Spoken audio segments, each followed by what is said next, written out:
Selamat datang di Alur Donghua. Kali ini Mimin akan cerita novel The Crown, Emperor of Eternity. Sebelum mendengarkan, jangan lupa subscribe, like, komen, dan share ya, biar Mimin tambah semangat. Selamat mendengarkan. Melihat episode sebelumnya, melihat pegunungan batu luar angkasa di depannya, Cukwaseng tampak sedikit tidak berdaya. Sekarang, dia hanya dapat menggunakan metode yang paling kikuk, menggunakan kekuatan yang kaya di ruang pohon kuno, dan menyerap batu luar angkasa untuk meningkatkan kultivasinya. Tetapi karena kasusnya seperti ini, tingkat kultivasinya hanya dapat ditingkatkan ke tingkat menengah dari ranah Zotian tingkat ketiga, paling banyak dalam waktu 1 bulan. Belum lagi saya masih harus melatih jiwa seni bela diri selama periode ini. Cukwang mengerutkan kening. Phil, pada saat ini matanya bersinar dan kegembiraan muncul di matanya.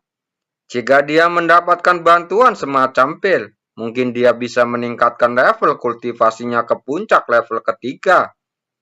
Tapi bahan obat ini, ekspresi Cukwang berkedip sejenak, lalu membuka telapak tangannya dan cahaya perak berkumpul dan berubah menjadi cincin luar angkasa perak. Dan benda ini diperoleh dari Qi Yang Hao.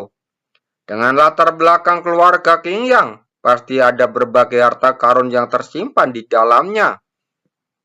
Setelah memindai dengan indera spiritualnya sesaat, Cukwang menjentikan jarinya, dan aliran cahaya keluar, berubah menjadi puluhan ramuan berwarna berbeda di depannya, dan aroma obat yang kuat terpancar darinya.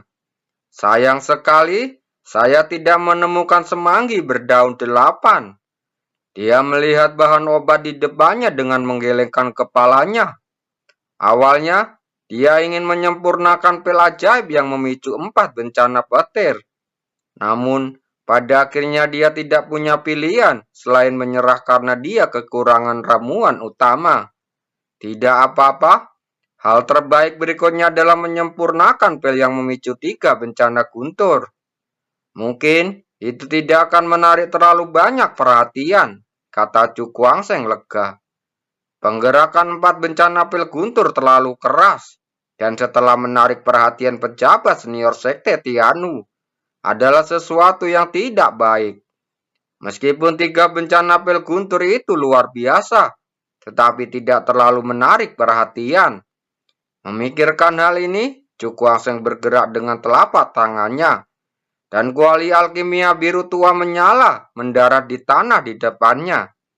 Kuali alkimia ini diperoleh dari cincin luar angkasa Qi Yang Hao. Kuali ini seharusnya digunakan untuk memurnikan pil untuk 3 bencana guntur. Jadi itu seharusnya tidak menjadi masalah besar. Dia melambaikan telapak tangannya, dan sebuah kekuatan mengalir ke dalam kuali alkimia yang segera terbakar. Setelah itu, dia melemparkan bahan obat ke dalam api dan terus memurnikannya. Sekarang dengan meningkatkan kekuatan spiritualnya, menyempurnakan pil dengan 3 bencana guntur sangatlah mudah tanpa banyak ketegangan. Setelah beberapa jam, suara guntur pelan tiba-tiba terdengar, bergema di luar ruang pohon kuno. Melihat ini, Cukwang bergerak, meninggalkan ruang pohon kuno dan muncul di langit di atas kamarnya. Awan gelap melonjak, kilat menyambar, dan sambaran petir melintas di langit dan menyambar. Cukwang mengepalkan kelima jarinya, lalu mengangkat tinjunya ke atas. Suara keras menyebar dan bencana petir hancur oleh pukulannya. Bencana guntur lainnya jatuh, tetapi segera hancur. Dalam waktu kurang dari beberapa saat, 3 bencana pil guntur semuanya dihancurkan oleh Cukwang dan langit menjadi cerah kembali. Pemandangan yang begitu mencenangkan tentu saja menarik perhatian banyak orang, dan langsung terdengar seruan kaget. Namun, Cukwang tidak punya waktu untuk memperhatikan hal ini. Dia kembali ke ruang pohon kuno dalam sekejap. Dia mengulurkan tangannya dan sebuah pil terbang, lalu jatuh ke telapak tangannya. Benda ini disebut Huan Lingdang dan memiliki efek ajaib menggandakan kecepatan kultivasinya. Namun, satu orang hanya dapat meminumnya sekali. Telapak tangan Cu Kuangseng bergetar, dan pil Huling terbang keluar dan ditelan utuh olehnya. Saat berikutnya, kekuatan yang bergulir menyapu darinya, membanjiri seluruh anggota tubuh dan tulangnya. Perasaan misterius dan tak bisa dijelaskan muncul di hatinya. Ayo mulai. Cu Kuangseng membentuk segel dengan tangannya, dan kekuatan hisap yang hendak meledak kuat dari seluruh tubuhnya. Terus-menerus menyerap kekuatan dari ruang pohon kuno dan batu luar angkasa di depannya dan mengumpulkannya ke dalam meridiannya. Dengan berkah pil dan bantuan ganda dari batu luar angkasa dan ruang pohon kuno, fluktuasi aura di tubuhnya meningkat dengan kecepatan yang sangat memuaskan. 7 hari berlalu dalam sekejap mata. Pada saat ini, tubuh Cu Kuangseng bergetar, dan gelombang kuat menyapu. Matanya yang tertutup tiba-tiba terbuka pada saat ini, dan seberkas cahaya keluar darinya. Puncak Rana Zotian tingkat ketiga. Cu Kuangseng mengatupkan jari-jarinya. Kegembiraan terpancar di matanya. Dengan usahanya yang tidak pantang menyerah, dia akhirnya meningkatkan kultivasinya ke level ini dalam waktu sesingkat mungkin. Tapi minggu ini, bisakah menerobos Rana Zotian tingkat keempat? Dia berpikir sebentar, dan kemudian menggelengkan kepalanya. Meskipun ia menggunakan berbagai benda asing untuk meningkatkan kultivasinya ke puncak tingkat ketiga, jika ia ingin melepaskan diri dan berlenggu tingkat ketiga dan merobos ke tingkat keempat, ia tidak bisa begitu saja menggunakan benda asing untuk melakukannya. Sekarang, aku harus bisa mencoba berlatih pembunuh naga hutan belantara hebat. Cu Kuangseng melambaikan tangannya, lalu menyimpan kuali alkimia, berdiri berjalan ke monumen pencerahan, lalu duduk bersila. Dia menghela nafas pelan, perlahan menutup matanya, dan memasuki latihan pembunuhan naga hutan belantara yang hebat. Kekuatan di seluruh ruang pohon kuno terus melonjak seiringnya fluktuasi kekuatan di tubuhnya. Secara bertahap, aura terpencil dan kuno menyebar dari tubuh Cu Kuangseng. Secara bertahap menutup ruang ini. 1 jam kemudian, Cu Kuangseng tiba-tiba berhenti di depan segel dan tangannya berteriak pelan. Kekuatannya melonjak dan cahaya kuno keluar dari tubuhnya, terus-menerus berkumpul di depannya. Samar-samar, sepertinya ada tangan raksasa kuno yang perlahan mengembun. Tangan raksasa itu ditutupi retakan yang saling bersilang seperti jurang yang kering. Setelah diperiksa lebih dekat, ditemukan bahwa retakan ini secara samar membentuk 2 huruf besar, bunuh naga. Tapi sebelum tangan raksasa itu benar-benar mengembun menjadi substasi, ia meledak dengan keras, memicu gelombang kekuatan yang dahsyat di ruangan ini. Gagal, Cu Kuangseng hanya melirik tangan raksasa yang patah itu, menutup matanya lagi dan membentuk segel misterius di telapak tangannya, sesuai dengan petunjuk dalam pikirannya. Selanjutnya, terjadi ledakan terus-menerus di ruang pohon kuno. Namun, dalam menghadapi kegagalan yang berulang kali, Cu Kuangseng tidak memilih untuk menyerah. Sebaliknya, dia terus mencari alasan kegagalan tersebut dan mencoba lagi dan lagi. Perlahan-lahan, dia mendapatkan pengalamannya sendiri mengenai cara pelatihan pembunuh naga hutan belantara besar. Waktu berlalu sedikit demi sedikit. 1 bulan berakhir, kota utama kota Tianhu menjadi sangat ramai. Banyak orang berkuasa datang dari segala arah dan berkumpul di kota Tianhu. Jelas sekali, orang-orang ini kenalkan bahwa mereka telah menerima undangan ke festival sekte Tianhu. Jika tidak, kecuali penduduk asli dan murid dalam kota, orang biasa tidak akan bisa masuk sama sekali. Saat suasana kota berangsur-angsur menjadi hidup, Chu Guangsheng yang sedang duduk bersila di depan monumen pencerahan tiba-tiba bergumam, "Pembunuh naga liar." Suara rendah bergema dan aura luas dan kuno memenuhi ruangan, diikuti oleh badai kekuatan dahsyat yang mengamuk. Sepertinya ada suara naga kuno, seolah-olah telah menembus ribuan tahun dan menembus zaman kuno. Mata Chu Guangsheng tiba-tiba terbuka dan dia berteriak pelan. Kekuatannya melonjak seperti air pasang, berteriak di dalam gelombang. Dan samar-samar, tangan raksasa kuno perlahan muncul di antara langit dan bumi. Dalam sekejap, aura kuno yang menembus ruang tiba-tiba menjadi lebih kuat. Raungan rendah lainnya terdengar, tetapi dibandingkan dengannya yang sebelumnya, yang ini tampak sangat jelas, seperti auman naga sungguhan. Chu Guangsheng mengangkat kepalanya dan samar-samar melihat tangan raksasa itu berangsur-angsur menjadi padat. Dan salah satu jarinya seolah-olah terbuat dari batu kristal, dan pemandangan di dalamnya dapat terlihat dengan jelas. Berhasil? Dia menatap bagian tengah jari kristal itu, di mana dia melihat sesuatu yang sangat misterius berenang. Setelah diidentifikasi dengan cermat, benda ini tidak lain adalah seekor naga misterius. Berbeda dengan naga yang ditemuinya di kehidupan sebelumnya, naga ini memiliki warna kuning kuno dan memancarkan aura yang luas dan kuno.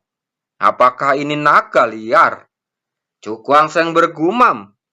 Menurut jiwa seni bela diri, hanya dengan mengubah satu jari pembunuh naga liar besar menjadi warna kristal dan memadatkan naga liar ke dalamnya, seseorang dapat dianggap sebagai pemula. Aku benar-benar ingin mencobanya. Seberapa kuat pembunuh naga hutan belantara hebat ini? Dia bertanya dengan ekspresi penasaran di wajahnya. Pelatihan pembunuhan naga liar ini dibagi menjadi 5 tahap.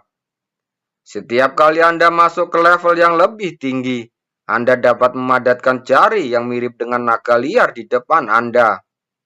Festival akan segera dimulai. Setelah beberapa saat, Chu Guangsheng menenangkan kekacauan hatinya, lalu berdiri dan berjalan keluar dari ruang pohon kuno. Sekarang, dia juga harus pergi dan melihat apa yang sedang dilakukan Sekte Tianhu hari ini. Setelah meninggalkan kediamannya, apa yang dia lihat di depan matanya adalah kerumunan orang. Dan tujuan setiap orang adalah pusat kota utama, tempat aula utama Sekte Tianhu berada. Apakah acara akan segera dimulai? Chu Guangsheng tersenyum tipis dengan tatapan tajam di matanya. Kemudian dia menghilang. Tidak peduli seberapa kuat sekte Tianhu Anda, jika Anda mencoba menyakiti wanita saya khawatir saya hanya akan mencungkir balikan festival ini. Beberapa jam kemudian, saat mengikuti arus orang, Chu Guangsheng tiba di sebuah alun-alun besar.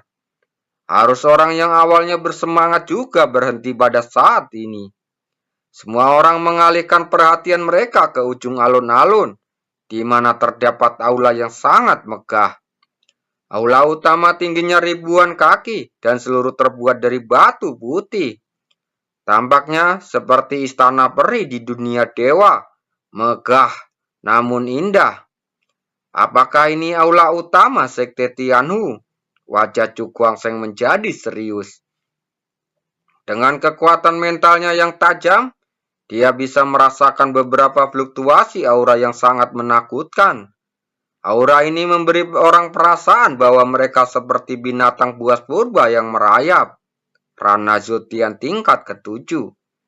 Dia perlahan mengepalkan telapak tangannya. Orang-orang kuat seperti itu sudah memiliki ancaman tertentu padanya. Tapi yang benar-benar membuatnya takut adalah kepala sekte rubah langit. Meskipun dia tidak dapat merasakan aura orang ini, menurut pendapatnya, orang yang dapat memimpin raksasa seperti sekte rubah langit pasti memiliki tingkat kultivasi setidaknya tingkat ke-8 Rana Zotian atau bahkan lebih tinggi. Saya harap ini bukan Rana Zotian tingkat ke-9. Sata Cukwangsen dengan ekspresi serius. Bahkan jika dia mencoba yang terbaik, akan sulit untuk menghadapi orang sekuat itu. Bagaimanapun, itu sudah menjadi puncak Rana Zotian dan hanya selangkah dari Rana Yin Yang. Pada saat ini, seluruh alun-alun tiba-tiba mulai bergetar hebat, menyebabkan ekspresi orang yang hadir berubah dan mereka semua mundur. Tidak lama kemudian, tanah di tengah alun-alun runtuh, dan sebuah lubang besar dan gelap muncul di hadapan semua orang. Apa itu? Seru seseorang di tempat itu dengan ekspresi ngeri di wajahnya. Altar akan segera muncul. Seseorang yang berpartisipasi dalam upacara terakhir berkata dengan penuh harap. Cukwangsen memiliki ekspresi aneh di wajahnya. Dia menatap lubang itu, ekspresinya penuh keterkejutan. Samar-samar, dia merasakan ada gelombang aura yang sangat menakutkan keluar dari lubang itu. Apakah itu altarnya? Dia bergumam pelan. Alun-alun itu semakin berguncang dan semua orang yang sangat terkejut sehingga mereka mundur dari alun-alun dan menyaksikan pemandangan itu dari kejauhan. Sinar cahaya keluar dari bawah altar dan terus menyatu di udara. Aura berdarah memenuhi mulut dan hidung semua orang. Aura kegelapan. Cukwangsen mengangkat kepalanya dan melihat ke arah cahaya itu dan berkata dengan ekspresi heran. Cahaya-cahaya ini tampak seputih salju, tapi entah kenapa memancarkan aura yang sangat berdarah yang membuat orang-orang merasa sangat aneh. Apa yang terjadi? Cukwangsen bergumam. Pada saat ini, sebuah altar kuno dan besar perlahan bangkit dari tanah, lalu muncul di hadapan semua orang. Altar itu tingginya ribuan kaki, seperti gunung yang menjulang tinggi, menjulang ke langit tanpa sangat megah. Sosok Cukwangsen melintas dan muncul tinggi di langit. Dia melihat ke altar putih berkilauan dan pupil matanya segera menyusut. Di tengah altar tersebut, patung rubah putih. Patung itu tampak hidup seperti makhluk hidup. Rubah langit? Cukwangsen berkata dengan heran. Rubah langit ini adalah binatang dewa yang sangat kuat. Konon, ia dapat mengkultivasikan hingga 9 ekor dan pencapaian ranah yang menentang langit. Dan bahkan rubah langit yang paling biasa setelah ia mencapai usia dewasa, memiliki kultivasi puncak ranah Yin Yang. Mungkinkah ini asal mula nama sekte Tianhu? Cukwangsen bergumam, lalu matanya melirik ke depan patung rubah langit dan ekspresinya berubah lagi. Karena di sana ia melihat beberapa tetes darah berwarna merah cerah menempel pada altar dan bergoyang maju mundur saat altar bergetar, namun tidak pecah. Payudara yang sangat pekat. Mata Cukwangsen dipenuhi dengan kekhawatiran. Butir-butir darah ini jelas sangat tua, namun masih mempertahankan vitalitas yang cukup, seolah-olah baru saja menetas. Orang-orang dari sekte Tianhu ada di sini. Pada saat ini, terdengar seruan yang segera menarik perhatian semua orang yang hadir. Cukwangsen mengangkat kepalanya dan merasakan beberapa aura yang sangat kuat dengan cepat mendekat ke sini. Tak lama kemudian, beberapa lelaki tua berjubah putih bulan muncul di langit, di atas alun-alun, dan aura yang kuat muncul. Apakah itu dia? Chu Kuang melihat sosok menawan muncul di belakang beberapa pria tua, menyebabkan seluruh tempat meledak karena terkejut. Dan wanita ini tidak lain adalah Master Pavion Su yang dia temui di Menara Tianjin hari itu. Terima kasih.